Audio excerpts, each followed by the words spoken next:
Bonjour à tous et bienvenue à vous si vous nous rejoignez dans Paris Direct. Voici les titres de ce mercredi. Opération de secours en Méditerranée depuis...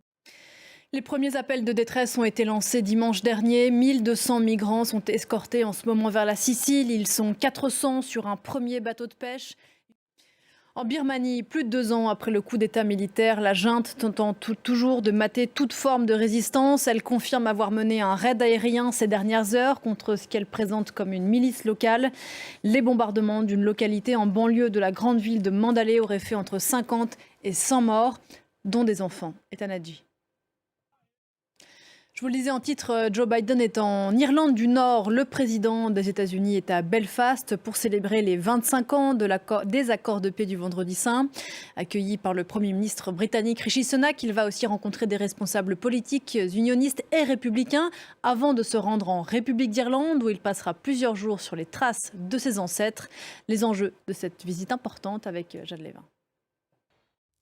Retour en France, c'est l'événement politique de la semaine attendu et le mot est faible.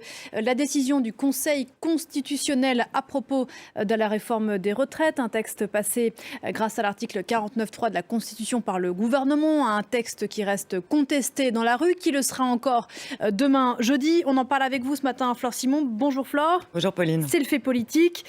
Cette décision du Conseil constitutionnel est très attendue. Je le disais, elle sera la fin du cheminement démocratique. Ce sont les mots employés par le gouvernement français. Merci beaucoup Flore, c'était le fait politique avec vous comme tous les mercredis dans Paris Direct. Merci encore. Y a-t-il de la maltraitance dans les crèches ici en France? Un rapport de l'inspection générale des affaires sociales dénonce des négligences, des absences de stimulation, des humiliations, des insultes même dans plusieurs établissements visités. Les témoignages anonymes sont assez effarants. Cette enquête a été déclenchée après la mort l'été dernier d'un enfant dans une crèche privée à Lyon. C'est un document de nos confrères de France 2. Bienvenue à vous si vous nous rejoignez dans Paris Direct. Je vous rappelle les principaux titres de ce mercredi. D'abord, cette opération de secours en Méditerranée.